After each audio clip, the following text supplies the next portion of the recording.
میرے بعد میری امت کے ساتھ کیا کرو گے؟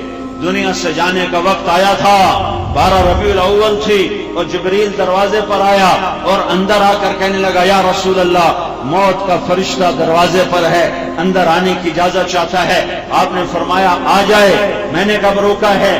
موت کا فرشتہ اندر آیا اور السلام علیکہ یا رسول اللہ سلام پیش کیا اور کہا میں نے آج تک کسی کو سلام نہیں کیا، آپ پہلی ہستی ہیں جن کو سلام پیش کر رہا ہوں۔ اور یا رسول اللہ، میرے اللہ نے فرمایا تھا اجازت ملے تو اندر جانا، بغیر اجازت اندر بھی نہ جانا۔ آپ پہلی ہستی ہیں، اللہ نے فرمایا ہے آنا چاہیں تو لے آنا، رہنا چاہیں تو چھوڑ کے واپس آ جانا۔ آپ کے لیے کوئی پابندی نہیں ہے آج کے دن ہی دنیا سے جانا ہے۔ تو آپ نے ارشاد فرمایا اگر میں اجازت دے دوں تو میری جان نکال لو گے؟ کہ جی یا رسول اللہ میں آپ کے بھی نکال لوں گا۔ تو آپ نے جبریل کو دیکھا، جبریل تیری کیا رائے ہے، جاؤں یا رہوں؟ تو جبریل نے عرض کی یا رسول اللہ، اللہ آپ کی ملاقات کا شوق رکھتا ہے۔ اتنے تیاریاں ہر شے، جھنڈے لگ گئے، جھنڈیاں لگ گئی ہیں، جنہیں ساڑھا دستور روایت کہ یا رسول اللہ اوپر تیاری مکمل ہے، اللہ آپ کی ملاقات کا شوق رکھتے ہیں۔ تو دعا دو دعا دو، اگر یہ نہ ہوتا جو اب بتا رہا ہوں تو یہ پانی تلمبے میں بھی ہوتا، یہ ہند و سندھ میں ہوتا، ایران توران میں ہوتا، یہ کائنات کے چپے چپے میں پھیل چکا ہوتا، یا میں اور تم بندر ہوتے، یا خنزیر ہوتے، یا بھیڑیے کتے ہوتے، یا پتھر کے بت ہوتے، یا اوپر سے پتھر برستے، مندر بھی دبتا، مسجد بھی دبتی، بازار بھی دبتے اور گھر بھی دبتے۔ اسے دعا دو۔ کہنے لگا جبریل یا رسول اللہ، اللہ تو آپ کی ملاقات کے شوق میں ہے، باقی جو آپ فرمائیں گے وہ ہوگا۔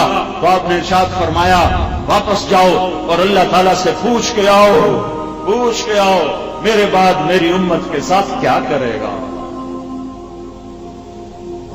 صلی اللہ علیہ یا رسول اللہ۔ ہائے جاؤ پوچھ کے آؤ میرے بعد میری امت کے ساتھ کیا کرے گا۔ تو موت کا فرشتہ کھڑا رہا، جبریل واپس گیا، وہاں سے پیغام لایا کہ یا رسول اللہ تعالیٰ فرما رہے ہیں کہ میں آپ کے بعد آپ کی امت کو اکیلا نہیں چھوڑوں گا، ساتھ دوں گا۔ تو آپ نے فرمایا الآن قرۃ عینی، اب میری آنکھیں ٹھنڈی ہیں، اللہم الرفیق الاعلی، یا اللہ مجھے اپنے پاس بلا لے۔ یہ اس وقت مسئلہ حل کرایا، حسین کا مسئلہ حل نہیں کرایا، اس کو اللہ سے نہیں مانگا، اس کی خبر دے دی کہ میں دیکھ رہا ہوں ایک کتا ہے میری اولاد کا خون پی رہا ہے، خبر دے دی اور اللہ کی تقدیر کے سپرد کر دیا۔ حسین کو سینے سے لگایا ہوا اور پھوٹ پھوٹ کے رو رہے، آپ کے رونے کی آواز باہر تک گئی تو ام سلمہ رضی اللہ تعالیٰ عنہ باہر سے بھاگ کے اندر آئیں کہ خیر ہو، کیا ہوا؟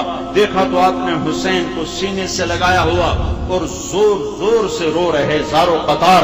تو آپ نے ام سلمہ نے پوچھا میرے ماں باپ قربان یا رسول اللہ آپ کیوں رو رہے ہیں؟ تو آپ نے فرمایا جبریل مجھے خبر دے کر گیا ہے کہ میرے اس شہزادے کو میری امت ذبح کر دے گی، ذبح کر دے گی، قتل نہیں ذبح کر دیں گے۔ دعا نہیں مانگی، سن رہے ہو؟ دعا نہیں مانگی کہ یا اللہ یہ کربلا نہ ہو، دعا نہیں مانگی، وہ مٹی دکھا دو۔ ام سلمہ کو جبریل وہ مٹی لے کر آیا، یا رسول اللہ اس مٹی میں حسین کا خون بہایا جائے گا۔ آپ نے مٹی حضرت ام سلمہ کے سپرد فرمائی کہ یہ وہ مٹی ہے جس میں میرے بچے کا خون بہایا جائے گا۔ تو جھولی نہیں پھیلائی، ہاتھ نہیں اٹھائے، اگر آپ ہاتھ اٹھاتے جھولی پھیلاتے تو اللہ اپنے نبی کی رد کرتا۔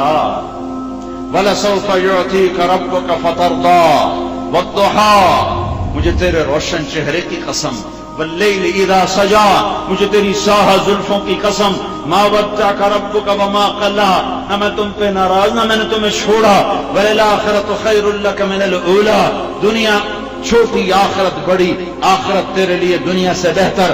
وَلَسَوْفَ يُعْتِيكَ رَبُّكَ فَتَرْضَىٰ، تمہیں اتنا دوں گا کہ تجھے راضی کر دوں گا، تو راضی ہو جائے گا۔ تو اللہ تو کہتا ہے میں نے تمہیں راضی کرنا ہے، تو اللہ کا نبی کہتا ہے یا اللہ میں تب راضی ہوں گا جب میری اولاد کو بچا لے، یہ نہیں کیا بلکہ یہ فرمایا یا اللہ میں اس وقت راضی ہوں گا جب تو میری امت کو معاف کر دے. تمہارے لیے سوال اٹھایا کہ میرے بعد میری امت کے ساتھ کیا کرو گے.